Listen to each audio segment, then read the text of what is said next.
Welcome to the show, everybody. This is your boy, Lo Jackson, coming to you live with the Only You podcast. We're here in our second season. Thank you guys for following me. Thank you for listening to me. And thank you for believing in me. I do appreciate it, and I believe in you too.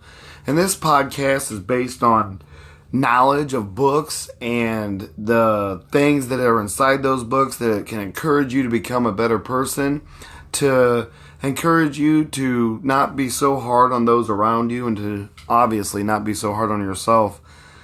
And then today I want to talk to you about a book I came across called The New York Times Guide to Essential Knowledge. It's the revised second edition.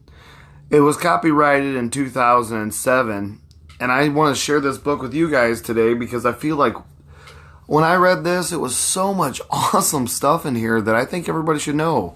And like the title says, it's a guide to essential knowledge. And the table of contents of this book, it talks about the fine arts, architecture, art, photography, literature, the performing arts, music.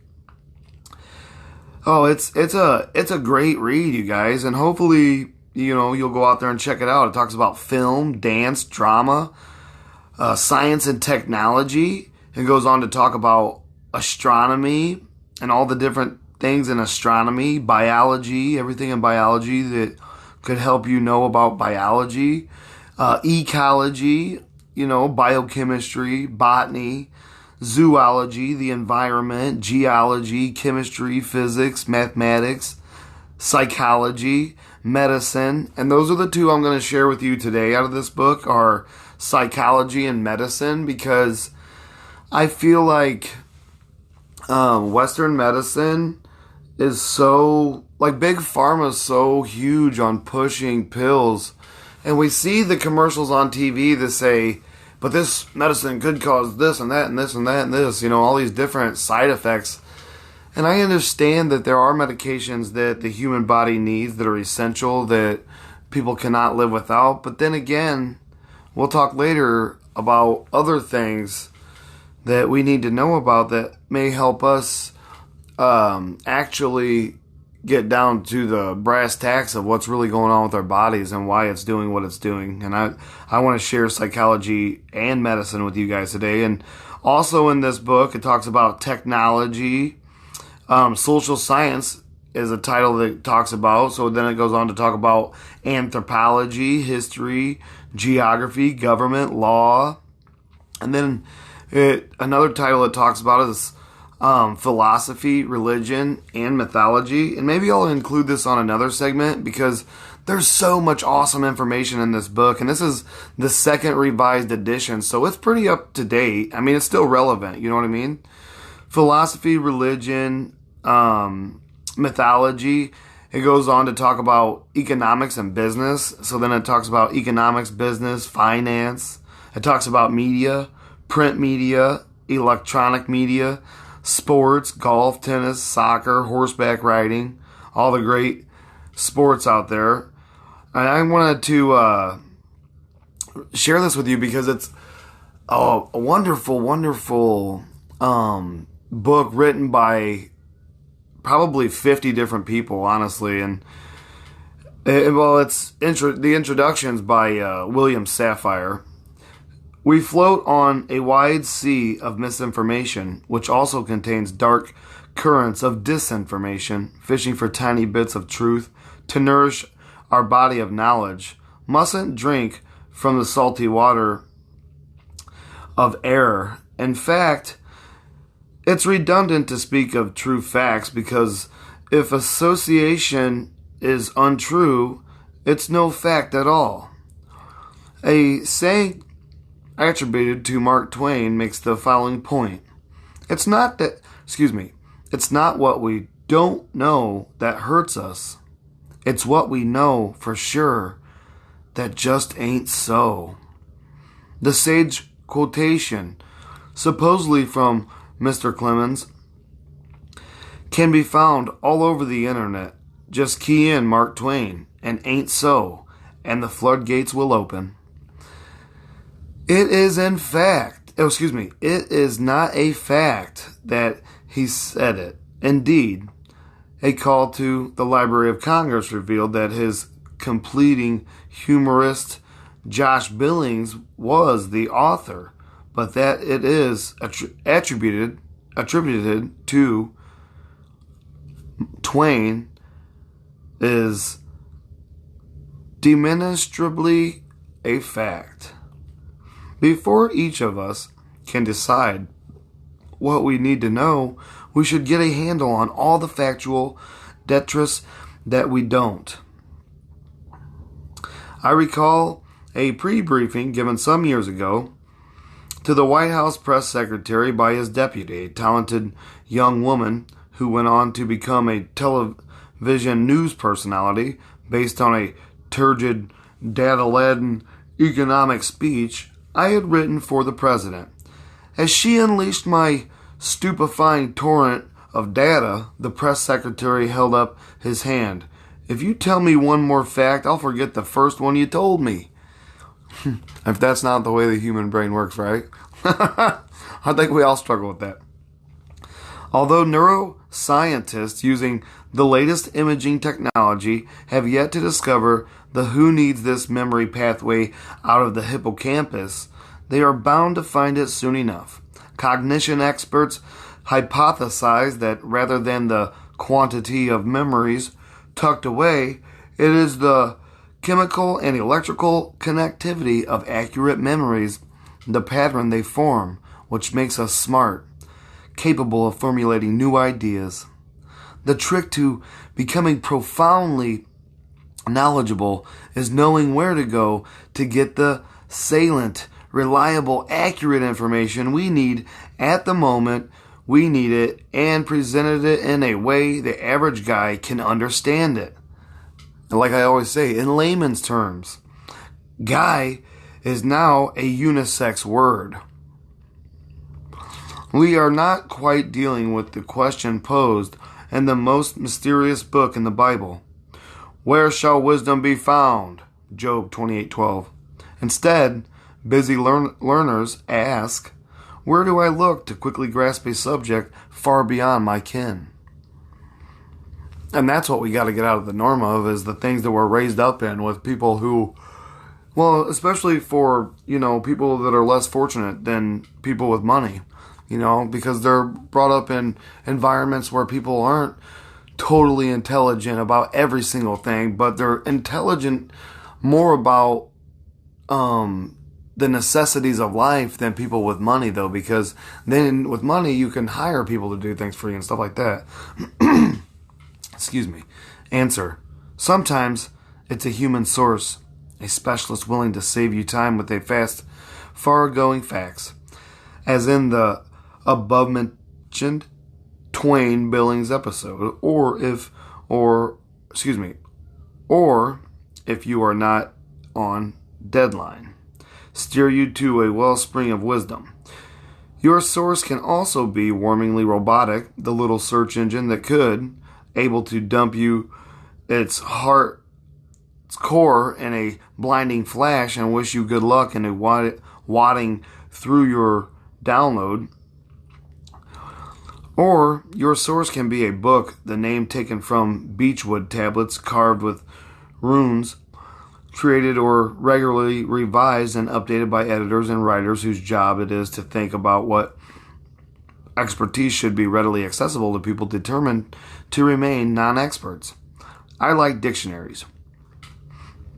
You may know my byline as that of a recovering depredative right-wing scandalmonger, but I'm also a lifelong language maven, lapping up lexicography and apparently afflicted with affliction. In a world where we can hit a button on a handheld gizmo in the midst of writing an instant message to get an instant definition, is there a place for hefty printed reference work? Probably not. Yes, there is. If they are not already dictionaries and their reference ilk, almanacs, encyclopedias, quotation and anthologies, and wide-ranging original compendia like this, will eventually be published in both online and offline versions. In that way, they will appear both to readers snapping their fingers and readers rubbing their temples.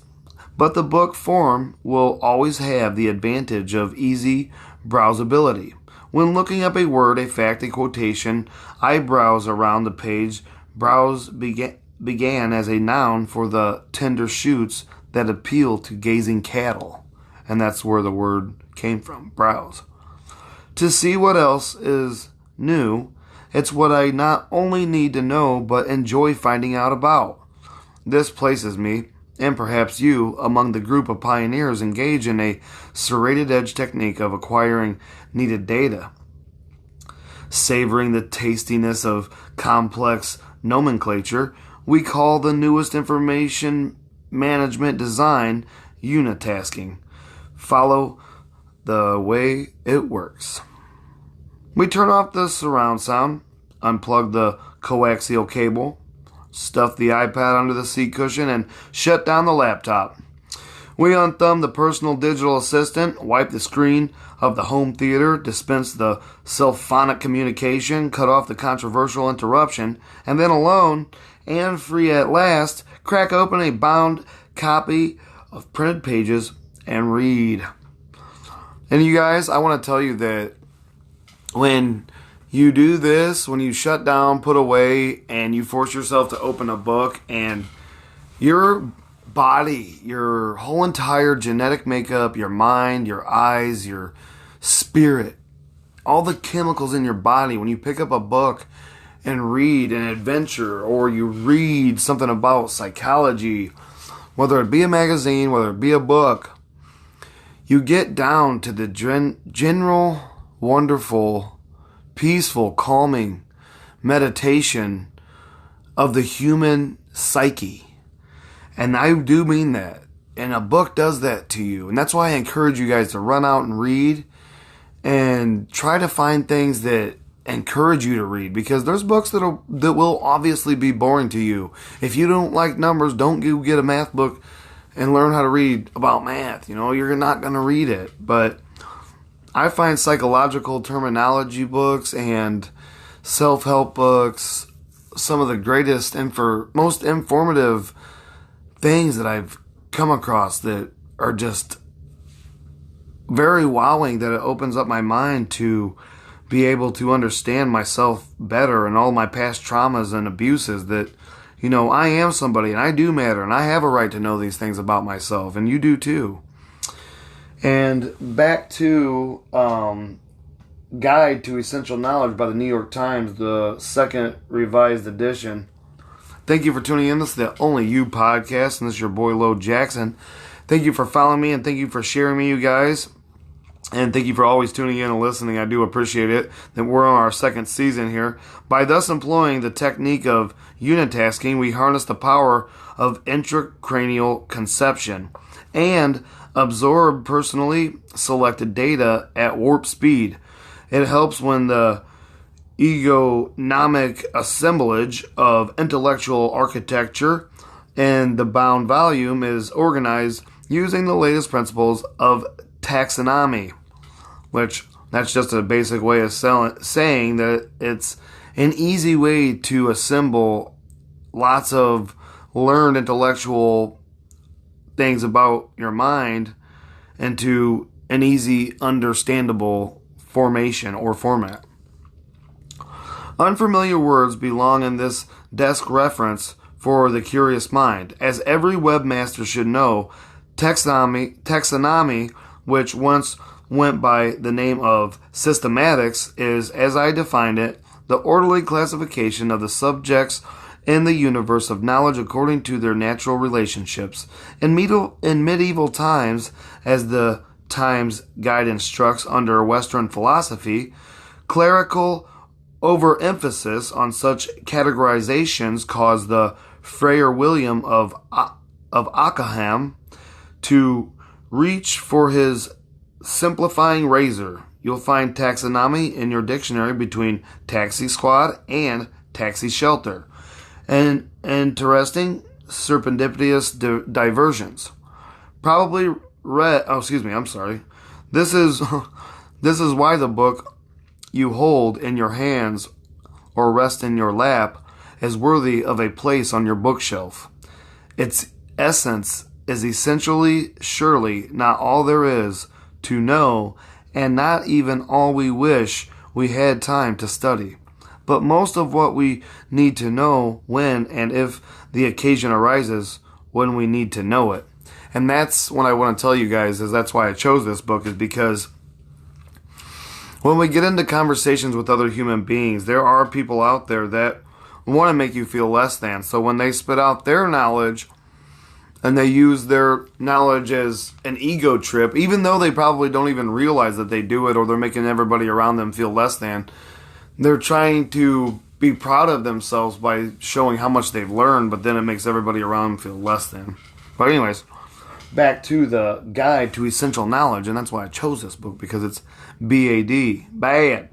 I'm just kidding. No, it's good, but it's badass. Facts are stubborn things, famously said John Adams, arguing in defense of the British soldiers on trial for the Boston Massacre of the colonels in 1770. And whatever may be our wishes, our inclinations, or the dictates of our passions, they cannot alter the state of facts and evidence. Powerful pro-fact stuff. Adams probably read the masterpiece of the French novelist Éliane Lessier, Gil Blas, written 2 generations before, as well as the 1732 book on the origin of honor by Bernard Mandeville, and that is a great read, seriously. I read that book in 7th grade, and both of which the proverb, facts are stubborn things, appears. Do you suppose that apt quotation and its little-known sources was in my mind when I crouched forward to key in, formally sat down to write this introduction to a great smorgasbord of organized, reliable, essential information and lively sidebars? Of course not. Only a nerd pretends to be a walking reference library. But even a prescriptive pop grammarian and occasional option monger knows enough to look up a vague recollection in quotation books and to follow a footnote to make this point. Even as performs proliferate and research and news gathering undergo their agonizing reorganization, there will also be a time and a place for just the facts, ma'am. Thank you guys for listening. This is the Only You podcast, and this is your boy Lo Jackson. I thank you for tuning in. Thank you for following me. And today I am going over a book with you. It is called New York Times Guide to Essential Knowledge. It's the revised 2nd edition. I didn't include all the authors, you guys, because there's like 50 authors on there, seriously. And you can find this book at archive.org. You can find it all over the internet. Google Play has it. Its copyright was in 2007.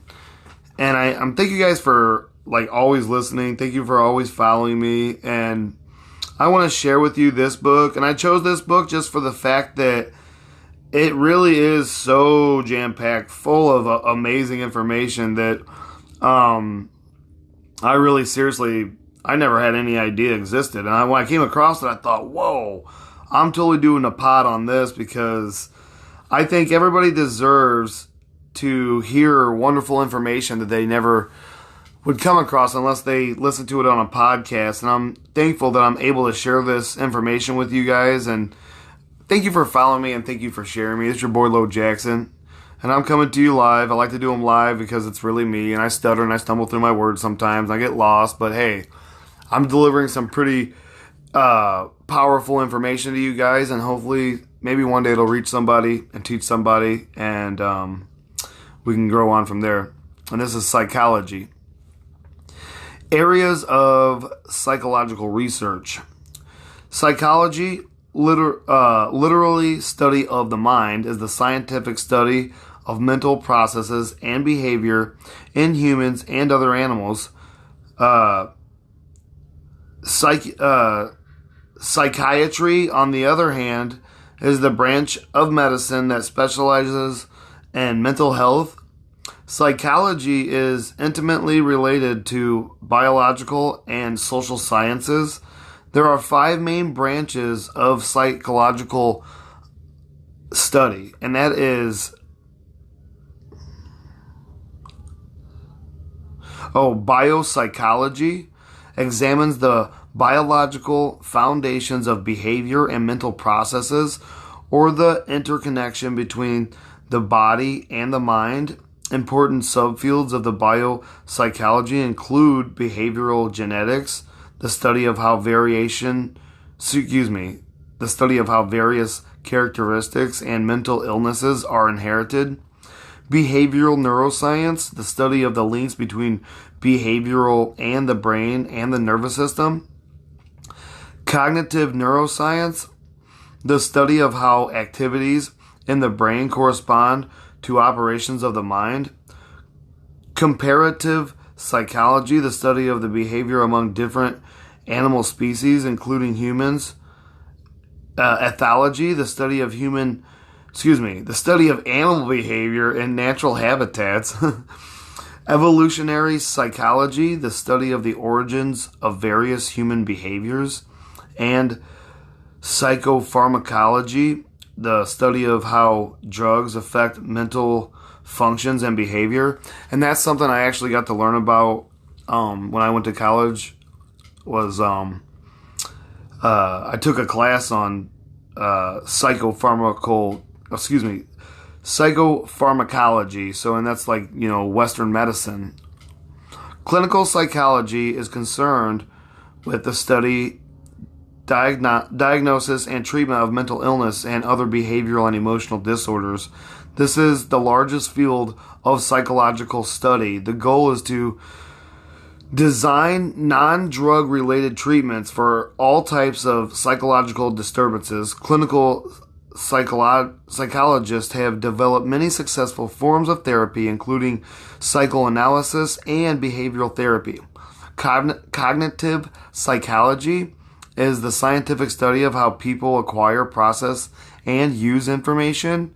Cognitive psychologists examine how people learn, how they solve problems, and how their brains store important information. And cognitive psychology is a very important one because a lot of my books that I read talk about a lot of different cognitive abilities and cognitive therapies that are out there. And if you guys are having any psychological issues, I would look into cognitive therapy because there are many to choose from that will help you out. Developmental psychology examines mental and behavioral changes as people age. And, I'm sure, developmental psychology also, you guys would be checking out, the pre-medial frontal cortex, which is related to frontal lobe dysplasia and its effects on the brain and how it quickly can be onset in certain people. And that's not Parkinson's. It's the other one. Wow, totally having a brain squeeze at the moment. Sorry, guys. I'm gonna move on. That's developmental psychology, and that's Alzheimer's. Excuse me. Sorry about that, folks. I could not think of the word. Researchers compare people of different ages and track individuals over time to learn how both nature, inherent qualities, and nurture affect human development.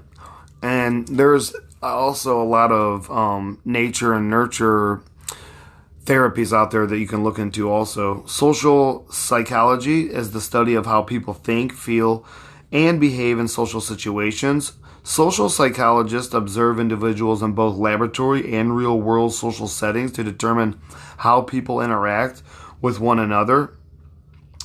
And, a brief history of psychology. Psychology emerged as a formal discipline in the late 19th century but its intellectual origins date back to early Greek philosophers such as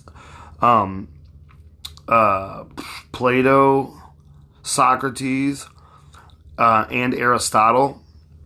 And if you guys didn't know this, this isn't in here, but Socrates died of poisonous hemlock. He probably thought it was carrots because the greens look like carrots. Or they look like carrot greens. I always think that when I see Socrates. Who debated, and if it wasn't for, you guys, I'll include this too, if it wasn't for Plato writing down everything that Socrates said, we would never know about Socrates at all. Who debated human perception, motivation, ethics, and the organization of the mind, associationism. In the 17th century, the philosopher René Descartes, 1596 to 1650, theorized that the body and the mind are two separate entities, dualism. And that's where dualism came from, was from him. Thomas Hobbes, 1588 to 1679, and John Locke, 1632 to 1704, disagreed, arguing that all thoughts and sensations are physical processes occurring within the brain. Monism, which we know that mono means one. Psychology also has roots in the pseudoscience of the 18th century and the early 19th century. Franz Joseph Gall, 1758 to 1828, introduced the study of phrenology, which explores the alleged relationship between psychological traits and the bumps on a person's head. Wow. You guys, I never read this part. Yes, I did. Maybe I just didn't remember it. More important, Franz Anton Mesmer, 1734 to 1815, developed the theory of mesmerism, which used magnetic fields to put patients into trance and was the precursor to the more legitimate science of hypnotism. Is that not awesome? I didn't remember reading about Franz Joseph Gall, though, which explored the alleged relationship between psychological traits and the bumps on a person's head. You guys, I want to share this with you. I recently tried an energy drink called Ghost, and I had just woke up and rolled out of bed, and I slammed one of them. We were driving down the road, and I remembered thinking, whoa, I just felt every little groove in my brain tightened, and I could feel the focus in my eyes get really focused. It was wild. I knew there was something, and this guy's study right here is it's kind of interesting that carotene stuff in that energy drink could do that. And not that those are good for you, but still. Anyways, back to Guide to Essential Knowledge by the New York Times. And there's too many authors to include, y'all.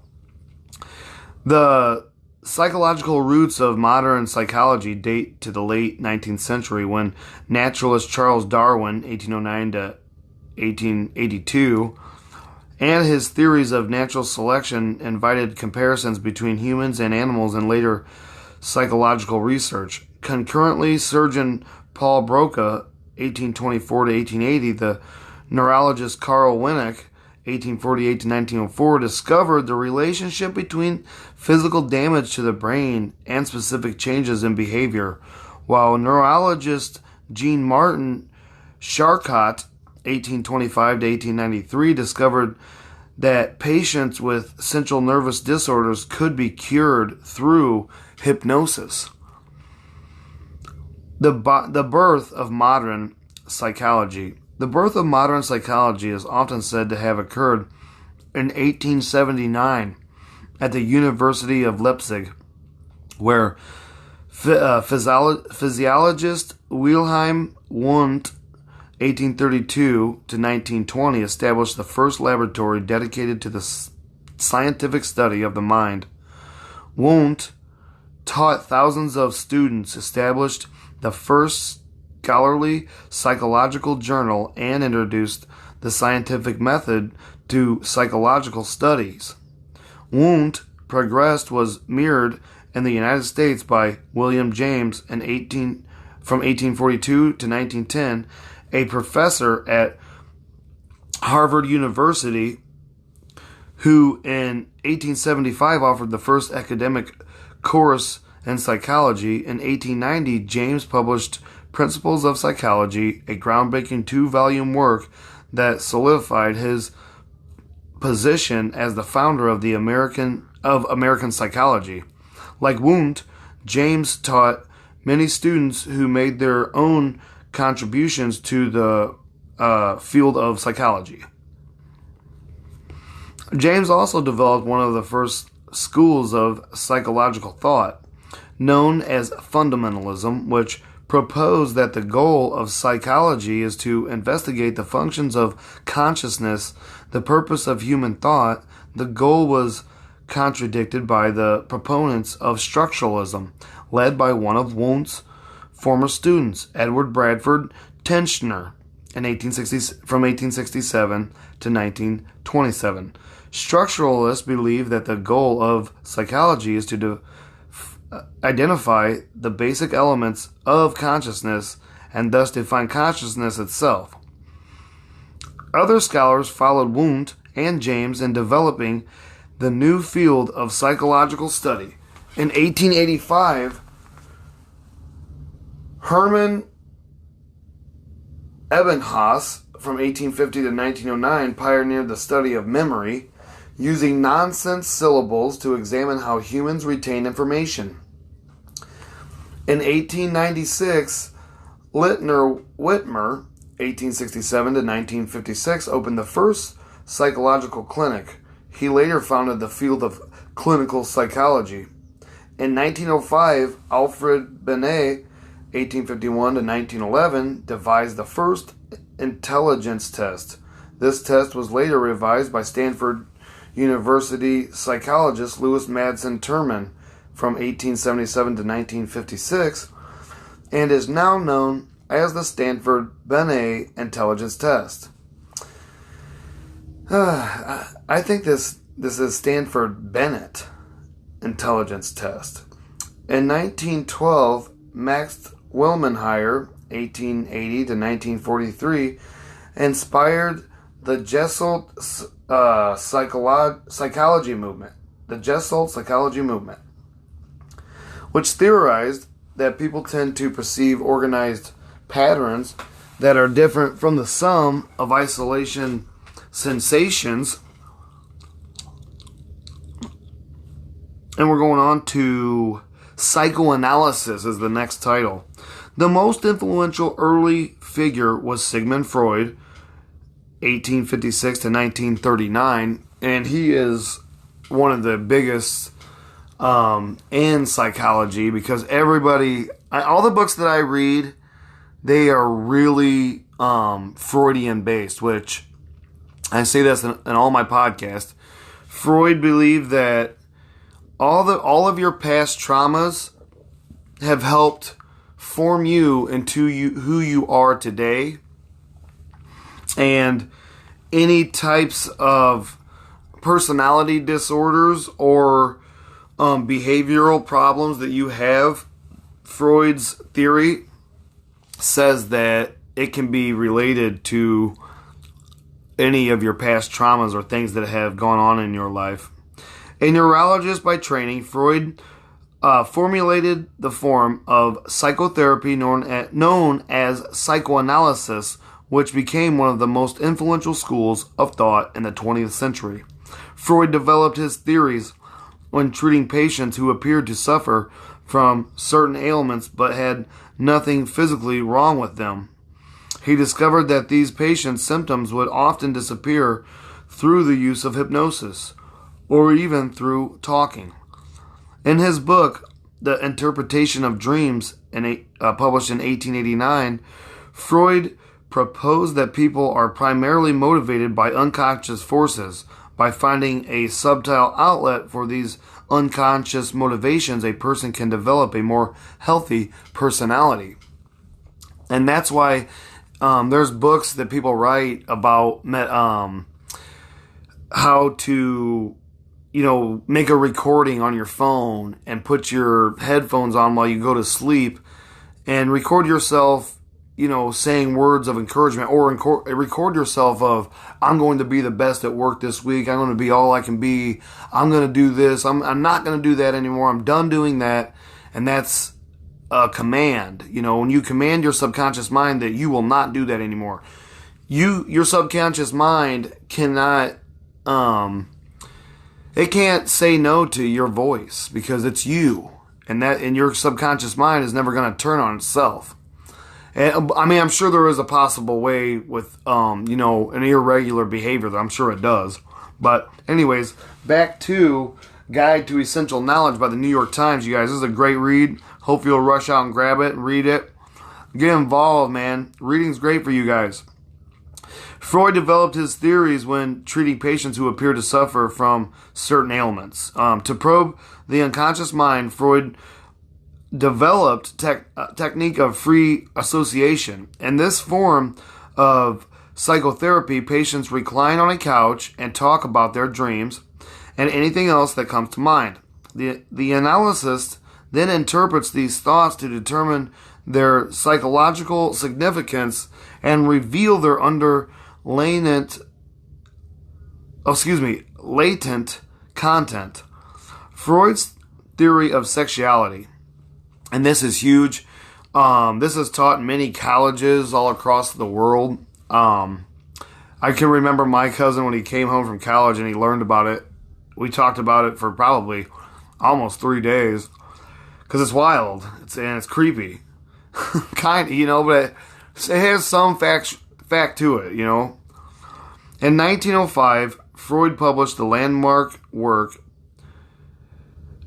3 essays on the theory of sexuality, which extended the conventional concept of sexuality to include a variety of erotic impulses starting in earliest childhood. Freud contended that a fixation on sexual aims or objects, when expressed openly, can result in perversion. The same fixation, when repressed, can produce a neurosis. In this way, Freud concluded sexuality is the prime mover in a great deal of human behavior. For real, I always look for it in the workplace, because there's so many people out there that, there's men that were raised up by men that were raised by men of masculinity, and there are women out there now that, they've been raised up that they got to fight for every single right there is, and I get it, but it has become a battle of the sexes, and it's like, I got to always think about that stuff when I communicate with people in the workplace or like even just paying bills, It's crazy how people use their sexuality to get things or to make things happen because people are controlled by those things and they don't even know it sometimes, and it's horrible. Non-Freudian thought. Freud's theory dominated psychological thought in the early 20th century. Although many of his followers, dubbed Neo-Freudians, did not share Freud's emphasis on sex as primary motivating factor for human behavior, but it is one of them. I do believe it. The most notable was Carl Jung, 1875 to 1961, who had been one of Freud's most devoted adherents. They served all relations when Jung published his Psychology of the Unconscious in 1912, in which he theorized that all humans experience a collective unconscious that contains universal memories called archetypes. From their shared past, Jung developed the concept of attitude types, in which he differentiated 2 classes of people: extroverted, outward-looking, and introverted, inward-looking. He also explored how any one of 4 functions of the mind, thinking, feeling, sensation, and intuition, can predominate in any given person. Jung had the idea or ideas of extroversion and introversion part of all psychological disclosure and discourse. Karen Horney, 1885 to 1992, wow, she lived a long life, disagreed with Freud's view of female psychology as an offshoot of male psychology, in particular, the notion of penis envy. Instead, she argued that male-dominated culture was the source of much female psychiatric disturbance. Well, you guys, I will share this, that recently I have read a new psychological report that's out, and it has to do with when women see a picture, or like when a guy sends a picture of his privates to a woman, she instantly judges what type of man he is from that point on, just by looking at his instrument. I found that to be pretty wild, and that is actually this past week that came out, and you can find that on the internet. Thank you guys for listening. This is the Only You podcast, and the next title is Behaviorism. Not all psychologists accepted Freud's theory of unconscious motivation. Many rejected the theory of introspection and turned their attention to the direct observation of human behavior. This approach, first developed in early 20th century, was known as behaviorism. And I'll say this about Adler. Adler was the exact opposite of Freud, and he said that we should reject all traumas and try to realize that when incidents happen to, or, circumstances that we're going through, incidents happen to us or circumstances we're going through, can be, altered by rejecting the trauma. Not giving validation to the incidents that took place, but, realizing that, hey, that happened, I understand it happened, and now I'm going to move on. I don't have to store that in my mind or in my heart and take that with me. That's not right. I can leave that here and leave it lie and go on and not carry the trauma with me. And that's what Adler's point of view was, and I just wanted to share that. And we're going to go on with the Guide to Essential Knowledge. And I'm reading the psychology part to you because the Only You podcast loves psychology. We love neuroscience. We love all the great things that are going on in the world with neurobiochemicals that they're making to help the mind. But then again, a lot of those things are poison and there are a root cause. I do want to express this to you guys, that Hippocrates is considered to be the father of modern medicine. And a lot of his theory was core issue or root cause. Hippocrates believed in root cause healing, which was to permanently heal rather than just put a Band-Aid on the symptoms to achieve short-term relief or remission. And that's what we're doing today, is like, when you're overweight and you go have, gastric bypass surgery or whatever, you're cutting corners, and I have seen some of these people, just turn into zombies and look so crazy looking, and it's horrible. But maybe they feel better about themselves. They don't have to carry around all that weight and everything, but there was something inside of them that triggered them to have that weight and to get in that mindset of I don't have any willpower.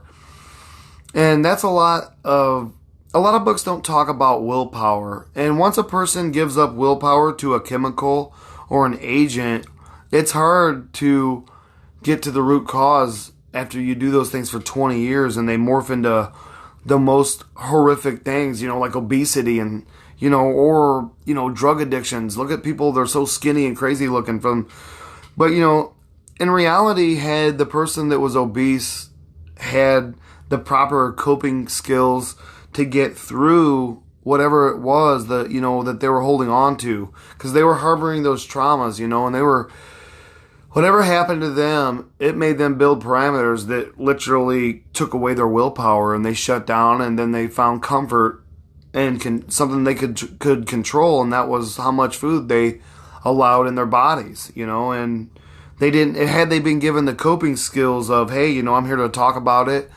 I'm here, hey, you know what? You've been sleeping for a week. I know your father passed away. I know you're struggling, but let's get to the gym, because without exercise, a human literally is not in tune with his mind or his body or his spirit. He's running wild in his mind, and he's creating terrible, behavior problems and anxieties, and just creating huge roadblocks in your mind.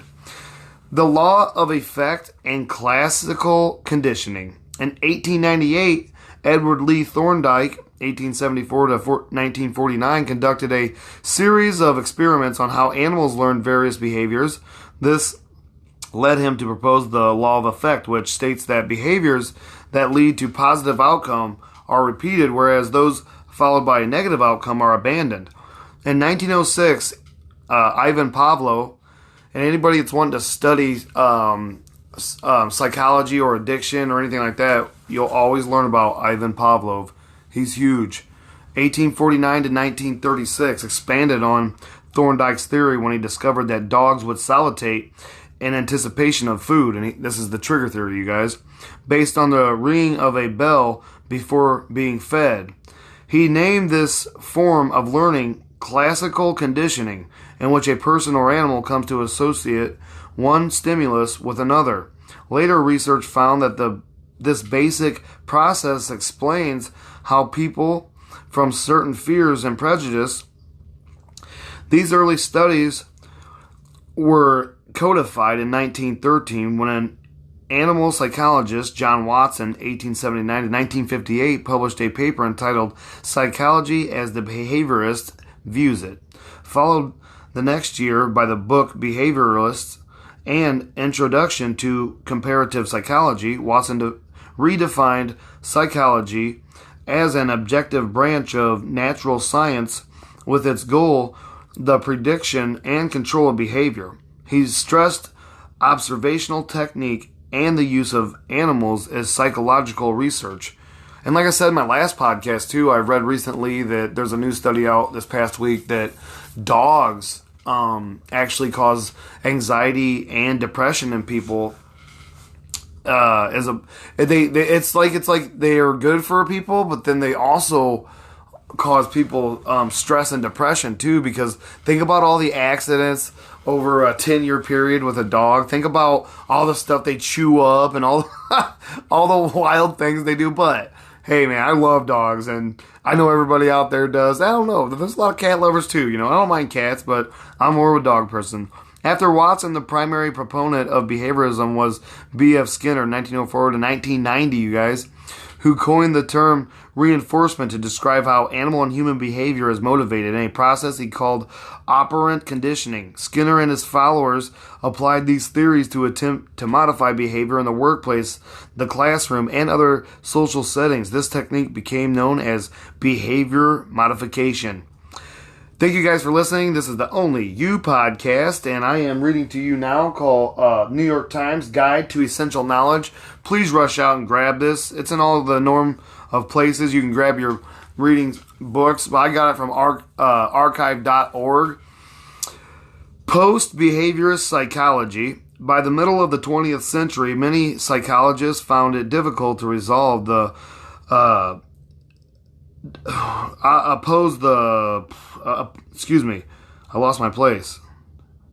diametrically oppose the theories of psychoanalysis and behaviorism. This led to the new fields of exploration known as humanistic psychology and cognitive psychology. And that's awesome because cognitive psychology is awesome and majorly important. Humanistic psychology, all of these psychologies are though, you guys. Humanistic psychology, in an attempt to bridge the gap between the dark forces of the unconscious mind and the effects of the reinforcement on behavior, psychologists in the 1950s and the 1960s developed a third force known as humanistic psychology. This new movement was aimed at a better understanding of the conscious mind, free will, and the human capacity for self-reflection and growth. The humanistic movement was led by Carl Rogers, 1902 to 1987, who believed that all humans are born with a drive to achieve their full capacity. He developed a non-directive technique known as person-centered therapy, which help patients clarify their sense of self to facilitate their individual healing process. Wow.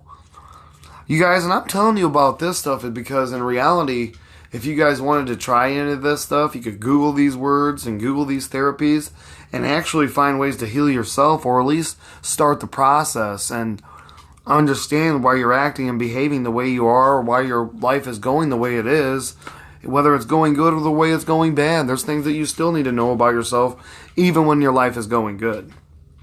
Concurrently, Abraham Maslow, and he's huge too in the psychological medical world, 1908 to 1970 proposed a hierarchy of needs that humans are motivated to fulfill in ascending order. At the bottom of the hierarchy, basic psychological needs such as hunger, thirst, and sleep. Ascending the hierarchy, humans attempt to fulfill the needs for safety and security, the needs for belonging and love, and the needs for status and achievement. Once these needs are met, people strive for self-actualization, the ultimate state of personal fulfillment. And this is my favorite one, cognitive psychology. Other psychologists moved beyond behaviorism to study cognition, the mental processes involved in acquiring, storing, and using forms of knowledge. This new field of cognitive psychology was based partially on the work of psychologist Jean Piaget from 1896 to 1980. What a good long life. In the 1920s, Piaget explored how children think and reason and theorized about a predictable series of cognitive stages. Piaget's work was supplemented in the late 1950s by the observation of the linguist Naomi Chomsky, who theorized that the human brain is hardwired for language as a product of evolution. And that's why I tell you guys that, you can reset your brain. You can restart over. It goes on to talk about mental disorders. Mental disorders is researchers estimate that just over 22% of U.S. citizens age 18 or older, or about 44 million adults, suffer from diagnosable mental disorders in any given year. The Knowledge Authoritative Guide to the Various Types of Mental Illnesses and the Diagnostic of Statistical Manual of Mental Disorders, the 4th edition, published by the American Psychiatric Association, which describes more than 300 different mental and addictive disorders, you guys.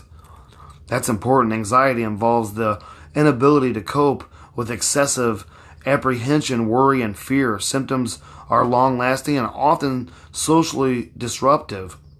Acute stress is typically caused by exposure to a traumatic event that threatened death or serious injury. Generalized anxiety involves constant anxiety about routine events in one's life. This is an excessive and long-lasting anxiety that is not related to any one specific event or object. Obsessive-compulsive disorder, OCD, involves having upsetting and unwanted thoughts or feeling compelled to perform certain repetitive behaviors. The first symptoms of OCD often begin during childhood or adolescence. You guys need to know this stuff if you guys are struggling with any of these disorders that I'm talking about.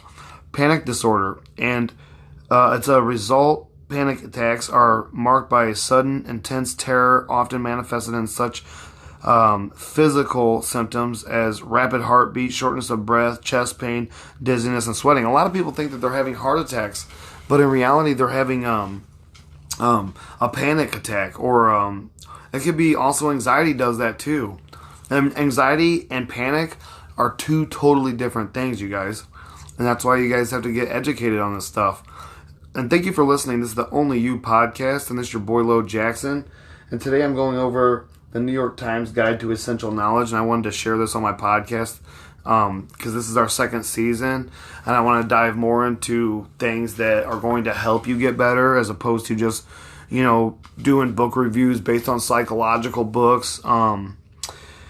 The next one is post-traumatic stress disorder. Involves anxiety and stress about traumatic events in one's past. This disorder frequently occurs after violent personal assaults such as rape, mugging, domestic violence,